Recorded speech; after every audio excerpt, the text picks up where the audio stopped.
Fala galera, sou o Kaique e tô aqui para gravar um vídeo muito especial para o canal Amigos da Rússia. De antemão, seja bem-vindo, você que não conhece esse canal, e você que conhece esse canal, seja bem voltado quantas vezes você quiser. Afinal, aqui é nosso lar, nós somos amigos da Rússia e juntos estamos promovendo a amizade entre o Brasil e a Rússia. Bom, de início já quero pedir, dá um like nesse vídeo. Toda vez que começar a assistir um vídeo para fortalecer o canal, dá um like. No final do vídeo, faz seu comentário aqui e me ajuda a produzir cada vez mais conteúdo. Bom, eu vim falar hoje sobre o final da Copa do Mundo. Tá acabando agora dia 15 de julho, mas eu já quero fazer as minhas considerações porque o Brasil voltou para casa e a Rússia não voltou para casa porque já está em casa, mas está fora da competição. E eu posso dizer para vocês que essa Copa na Rússia revelou muita coisa, coisas boas, coisas ruins, e fazendo um peso na balança entre os pontos negativos e os pontos positivos, eu posso dizer que a Copa, para mim, foi um ponto mais do que positivo no geral. Quando a Rússia foi selecionada para ser sede da Copa, eu pensei, caramba, o governo russo está investindo bastante dinheiro, porque no fundo eles têm ideia que é muito mais do que jogo. É um cartão de visita, é o momento onde a Rússia vai estar evidenciada e por mais que se levante coisas ruins, que com certeza eu já sabia que viriam matérias, polêmicas, eu esperei coisas piores, mas eu acho que a Rússia foi muito cuidadosa e conseguiu amenizar aí. Mas eles sabiam que esse cartão de postal ia trazer novos curiosos e pessoas que iam conhecer da Rússia uma coisa e iam vivenciar outra nesse período de Copa. E eu posso começar pela negatividade. Os pontos negativos foram as polêmicas, tudo por causa da questão gay, que é algo muito forte na Rússia e que eu sei que o país precisa melhorar em muita coisa. Sobre também as questões da fama que o russo tem de não ser receptivo, de ser frio e ser várias outras coisas que as pessoas dizem. E sem contar com as matérias infundadas que foram feitas ao longo da Copa, como por exemplo, a matéria muito bem editada que eu elogiei, mas que foi sem sentido falar sobre a animação dos brasileiros em Vladivostok, no extremo oriente do país, onde a Copa era como se estivesse falando da Coreia, como já disse em outro vídeo. É como perguntar o que estão achando da Copa do Mundo lá na Coreia, porque Vladivostok, se você olhar no mapa, faz fronteira com a Coreia. Bom, e esses pontos negativos, essa carga negativa, entre elas, o auge do negativismo foi o caso dos torcedores ali que assediaram a mulher russa, que a mídia sabia, e principalmente a mídia que é contra a Rússia, sabia que publicar uma matéria ruim, pesada, mesmo que não fosse culpa do povo russo, não deixava de ser uma matéria negativa na mídia. E isso, negatividade, tem muita gente que acredita nessa parada de energia, tal, então traz energias, traz olhares negativos para o país. Foi o que aconteceu. Houve um ar de negatividade muito grande. Mas mesmo assim, eu acredito que a Copa foi o momento para o país. E agora eu vou falar de uns pontos positivos. Quais foram os pontos positivos que eu vi nessa Copa?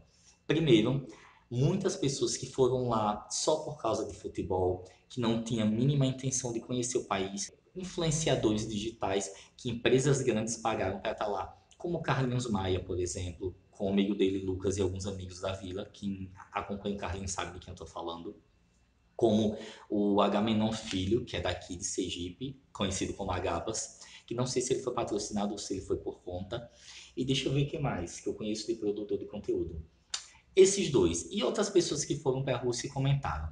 O quê? Comentários positivos que não imaginava que a Rússia era tão legal assim, que foram bem recebidos no país, que apesar da dificuldade com o idioma, que foi uma coisa que a FIFA realmente deixou a desejar nessa questão do idioma em todas as partes da cidade que estavam o tumulto de turistas, mas mesmo com essas coisas, as pessoas relataram que a Rússia é um local legal, a recepção foi muito boa, que os russos chegam juntos e que brasileiro é bem tratado lá, o que para mim não é novidade. E dentro dessas coisas positivas, eu acho que o mais positivo, uma das coisas que para mim foi o marco, talvez o ápice do simbolismo amizade entre Rússia e Brasil, foi o torcedor misterioso, que depois foi revelada a imagem dele, que é o Yuri. Eu vou deixar até um link aqui embaixo que eu deixei falando quem é o Yuri, do que ele trabalha, o que descobriram dele. Vai ser o primeiro link aqui da descrição.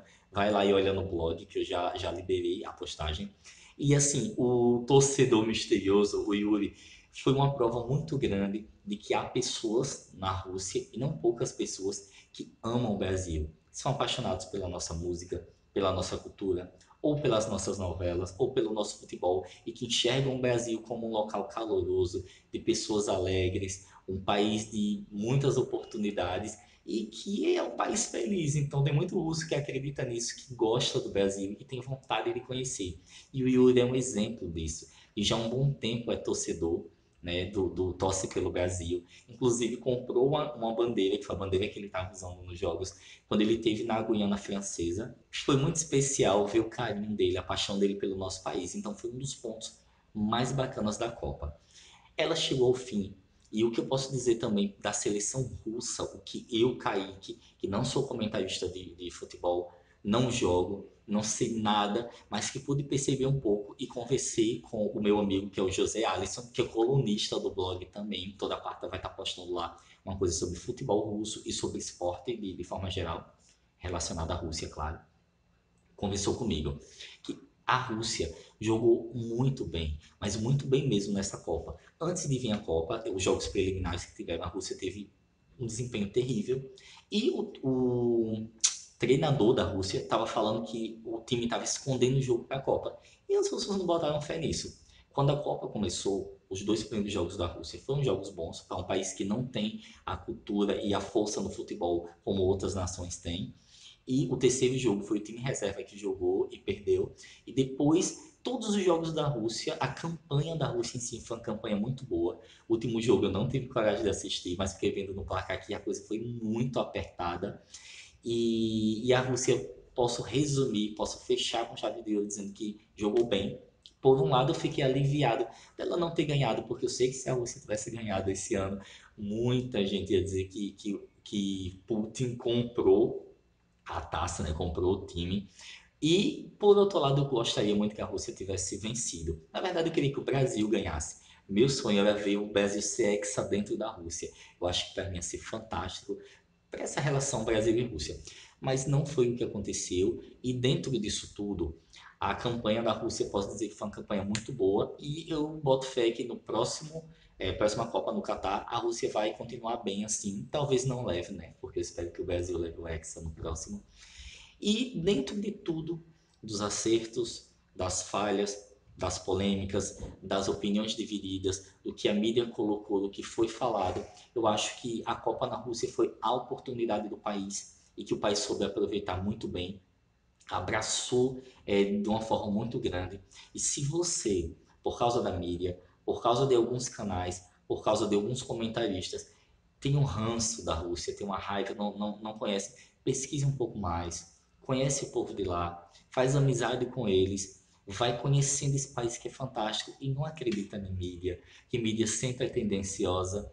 Eu tiro pelas reportagens como eu já falei, né, daqui do Brasil com relação à Rússia, reportagens bem de tons irônicos. Eu posso citar, por exemplo, a nossa repórter a Fernanda Gentil, que, como estudante de comunicação, nós aprendemos que a tendência de um jornal, de um jornalista, é ele ser neutro, né? A gente sabe que não existe isso, basicamente não existe, né? E além de basicamente não existir, principalmente no Brasil e principalmente quando se trata da maior emissora que nós temos no país, a gente sabe que a maioria, eu posso dizer que 99% dessa galera que está à frente dos jornais, eles carregam a opinião da emissora em si. E nós tiramos isso pelo fato da Fernanda, que apesar de profissional e de repórter, você via que todo o comentário dela ter sido com relação à Rússia, a forma que ela falava da Copa era uma forma muito debochada, pelo fato dela estar sentindo uma dor pessoal, que é a dela ser lésbica, e ver que o país tem leis muito rígidas com relação ao meio LGBT, o que eu não estou dizendo que o país está certo, e todo colocando só uma questão que ela poderia naquele momento ponderar e usar o profissionalismo e focar na Copa, que é o esporte, que é o momento da vez, ainda que fosse falado em algum momento sobre causa LGBT. Mas mesmo com isso tudo, mesmo com esses tons de deboche, mesmo com as matérias feitas como se assim, já que é Rússia, já que é dinheiro, já que pagamos, já que é Copa e que as audiências vão só cumprir tabela que grandes emissoras aqui no Brasil fizeram, ainda assim não conseguiu ofuscar o brilho de um país que é muito especial, que tem um povo muito especial e uma cultura muito boa para ser explorada. Então é isso, eu quero saber o que vocês acharam da Copa, o que vocês acharam do evento em si, se foi mais positivo, como vocês acham. como eu acho, desculpa, que pesando bem ou mal, pesou mais para bem do que para mal, ou se vocês discordam ou não, Kaique, eu penso isso desse evento. Deixa aqui seus comentários. Muito obrigado. Até o próximo vídeo. Das Vidânia, que quer dizer até logo. Pacá, pacá. Tchau, tchau.